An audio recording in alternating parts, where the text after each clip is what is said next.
Good evening, everyone. I don't want to alarm you or upset anyone in any way at all, but I am not, in fact, Jewish. This is fine. This is fine. It's not restricted to Jewish. I have received a great deal of help from my friends, the Browns, who are, in fact, Jewish. They're standing back right now. Harold looks more nervous than I've ever seen him look in his life. And I find that very gratifying. Those of you who know Harold will know that he doesn't really do nervous. He does kind of a style which strikes heart into any opposing lawyer he's ever sat across a table from. When they see the blank Harold Brown, they know they're going to lose a lot of their stuff. Of course, Eileen and Harold are high school sweethearts. Eileen, really, I think you went too early. You could have done much better, but it's fine. They're a lovely, lovely people. I've been a client of Harold's since I first escaped from Scotland, and he was very, very nice to me. I think actually, really, the first couple of years he was my lawyer, it could be classed as pro bono work, really. It was very, very, very nice. By the way, it's very nice to see you tonight, Woody, who handled my divorce. It's so nice to see you and still have half my stuff at the end of the evening. You are so popular with half of my family. And Harold actually recommended Woody as Hakuna Matata. It's the circle of life. Now listen, a lot of people said, Craig, don't cuss, don't cuss, don't cuss. And I'm not going to cuss, but it's going to feel like I did when I'm finished. I want to tell you just a little bit about Harold, my friend, my lawyer, who during the first difficult negotiation I had in this town, I'm not going to say any names, not in a room full of lawyers, but we had a difficult situation where, I don't know if any of you have come across this, but I made a little money. And someone who felt that they were entitled to that, and I felt they weren't entitled to that. And gosh, we were cross with each other. And so what happened was that they sent me a bill, and they sent me a bill for $150,000. And I said, this is ridiculous. I said to Harold, what do we do? What do we do, Harold? There's $150,000. He said, well, let's just wait a little bit. Let's wait a little bit and see what happens. So a couple of weeks went by, and then we received an angry letter from the person that said I owed them $150,000, said, okay then, you bastards, $60,000. You owe me $60,000. I said, Harold, what do we do? What do we do? He said, well, we just got them down to $60,000 by doing nothing. Let's continue to do nothing and see where it takes us. You remember this? A couple of weeks later, we got another much angrier letter saying that how awful we were as human beings and that we owed them $30,000. I was like, this man is a genius. At the end of the negotiation, eventually the injured party, who I think was me, but the person who felt they were entitled to this money, finally just read an angry letter saying, I never wish to see you again, you guys are jerks. And I said, Harold, they think we're jerks. He said, oh, they thought we were jerks at $150,000. We're fine. Harold is a man who is cool. In a town where a lot of people are trying to be cool, he actually is cool. And he's a very, very clever lawyer. Nobody gets credit unless they deserve it. And he always gives credit to Eileen. So it must be true, or else it's not deserved. I'm very happy and very proud to be. Oh, I must tell you just one other thing. Harold taught me my first Yiddish word, which was putz. He also taught me how to avoid being that. He also taught me my next Yiddish word, which I continue to use today, and I use it in reference to Harold and Eileen, mishpucha, and I'm happy to be part of that. Thank you for letting me be here this evening. Thank you for letting me be part of this well-deserved award. You are delightful people in a town where there aren't that many. So thank you very much indeed. Now I think I'm going to stand awkwardly over here. Because, you know, that's how these things are run. I'll stand awkwardly over here, and then you come out and do that. Oh, what a surprise you're here. Oh.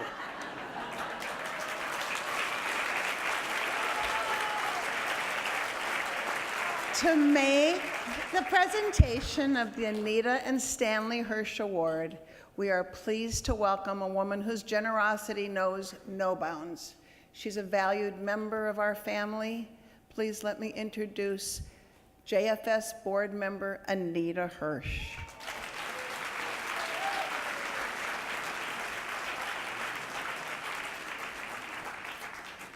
Thank you, Shauna. It's so great for me to be back this year, and very special to have the opportunity to present the Hirsh Award to a couple who are the nicest and most giving of themselves, Eileen and Harold Brown.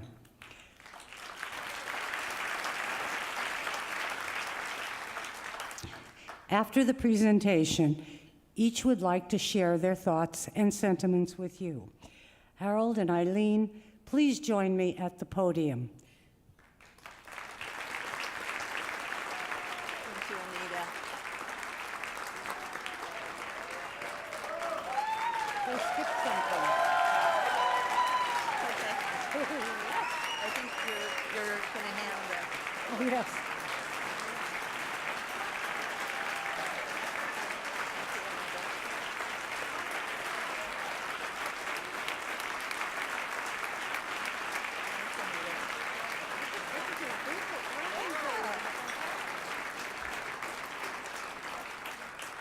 So I get to be first.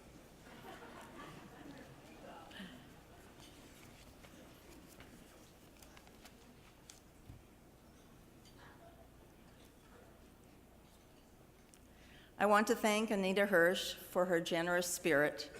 It is people like Stanley and Anita that sustain Jewish Family Service.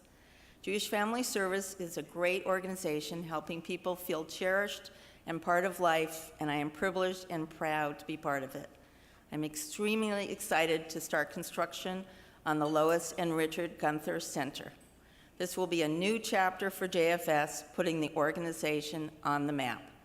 I want to thank my husband, Harold, who is everything to me. We met at 17 years old, and he immediately included me in his large, extended family. I grew up with my 3 immediate family members, and being part of a large family was the fulfillment of my dreams. Many of these relatives are here today. As that family has gotten smaller, I feel equally blessed to be part of the Jewish Family Service family. Every action of board members is taken to help those in need. The board and the staff are tireless. Thanks to Debbie Barrick, our wonderful chair of the board. Many thanks. Many thanks to Paul, Susie, Remy, Jamie, and all the staff. Thank you, Tammy staff and Shanna Passman for co-chairing the dinner committee. The dinner committee was amazing, designing the wonderful centerpieces. My children are the best. I've been very lucky to have them in my life: Rachel, Elliot, Amanda, Chiang, Paco, and granddaughters Cora and Cecilia. They make my life whole. Thank you, everyone, for coming. And here's Harold.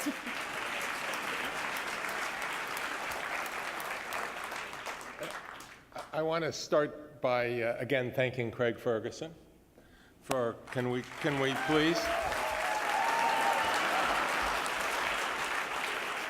for coming out tonight. I'll spend a little more time on Craig in a second. But first, I've never had so many people come up to me and tell me the obvious, which is that I didn't wear a tie. Okay, you're right, I didn't wear a tie. I figured this isn't a wedding or a funeral, at least not yet. For those of you who thought it was a funeral, or perhaps hoped it was a funeral, I'm sorry you're not having a good time, but no, you can't have your money back. The best I can do is recommend a very good law firm to help you with the fine print. This is really a special evening for me because Eileen has given me the last word.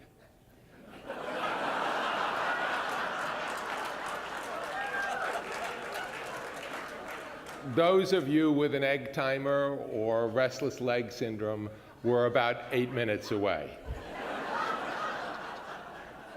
But first I need to say another word of thanks to Craig, my friend and client. Craig was the only person I knew who could face this audience and be funny and honest and charming and make the evening shorter and warmer instead of longer and duller. It needs to be a little warmer in here, but I won't go into that. He is, in a word, a mensch. And I have one brief story that I must tell to demonstrate that. Craig has the delightful habit of taking his team out for dinner to celebrate things worth celebrating, as he did last year to celebrate his 10 years as host of The Late Late Show. We went to a kosher restaurant on Pico named Shiloh, not because Craig was preparing for tonight's dinner, but because his business manager, David Leventhal, keeps kosher. We had a lovely evening of eating and drinking, during which I asked Craig what he hated about being a celebrity. And he said the only thing he hates are selfies. Autographs were okay, but everyone everywhere asked for pictures all the time. It's relentless, he said, unceasing, impossible. You don't need to tell this story. I know where it's going. So we listened. Don't worry, Craig, it's not that good. We ate some more, we drank some more, and we shut the place down. And as we got up to leave, we were basically the only people in the restaurant, except by the door there was a rabbi, davening, Bible in hand, and deep in prayer. And as we walked out, he opened his eyes, and he looked up, and he said, "You're Craig Ferguson. Can I get a photo with you?" That's Craig in the center in the 10-gallon kippah, which he borrowed from the rabbi.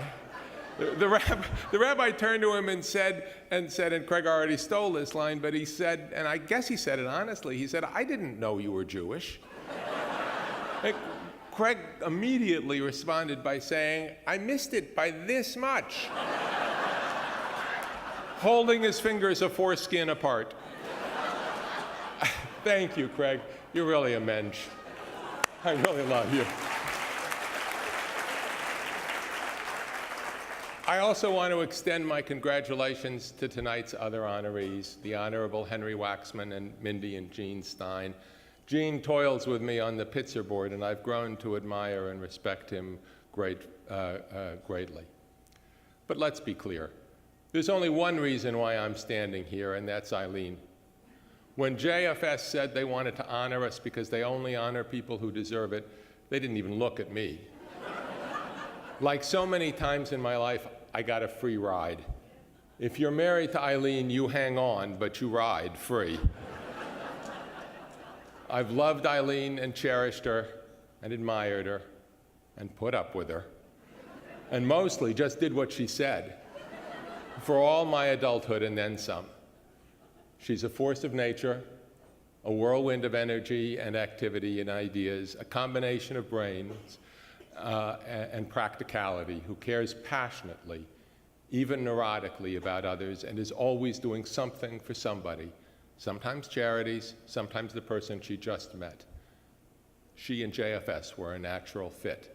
These are the same qualities that so many of the people at JFS have, that they bring to those in need. A passion to help, as you've heard, with concern and respect. So we're almost to the last word, but first we get to the preachy part. I know I'm preaching to the choir, but it's the only time I get to preach, other than to my partners and my children and some relatives and a few others. And your clients. Oh, oh, them. Yeah, them. So here's something I've learned from Eileen. Raising money for social causes is incredibly difficult. Almost all of us went to college, and our kids go to schools that made a tremendous difference in our or their lives. We all have parents or children or loved ones who have dreadful diseases, which cry out for a cure which is only a few dollars away. We can make a difference for those who we hold dearest. Our hearts tug. But most of us in this room do not suffer poverty. Our parents are not shut-ins. Our children are not starving. Poverty, hunger, homelessness, and abuse are somehow more distant than colleges, diseases, orphans, and animals. But the fact that we are a nation of wealth and have homelessness, hunger, and abuse right here in River City, my friends, is a disgrace. It's a national disgrace. It's a personal disgrace. It's a disease. It's our disease. Part of our hearts, our souls, is dying. So if you're like me when you pass a homeless or a hungry person with a gaunt look and an empty cup or a cardboard sign, you often keep walking. Because sometimes you've given a buck or two and watched that person go straight to a liquor store, or are afraid you're continuing a drug habit.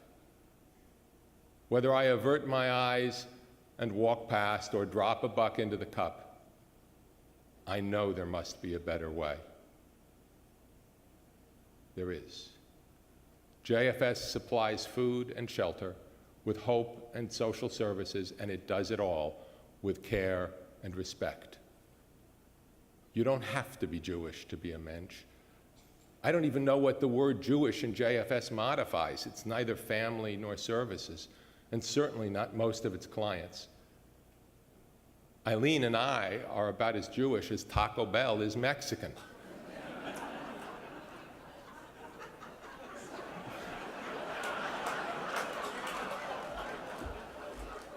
Hell?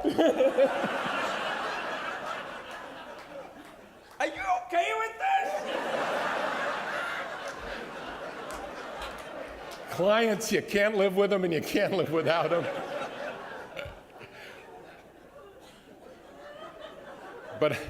But I know who JFS helps. By helping the most needy of us, it helps all of us. So now to the last word. The word is you. You came tonight. You gave. You came to honor us, or Henry Waxman, or the Steins, or because you know and love JFS. But when you see the homeless, the hungry, the abused, the needy, remember that they are part of you. They are the family JFS serves. And do what you can as you would for loved ones. Every time you see that cardboard sign, that empty cup, that empty look, think of JFS and the good that it is doing. If you can, make another donation, even if it's just a buck. And sometime when you don't know it, that hungry person will thank you perhaps more wordlessly, but more deeply than Eileen and I can. So on their behalf, as well as our own, we humbly and sincerely thank you for coming tonight and being part of the effort. Thank you.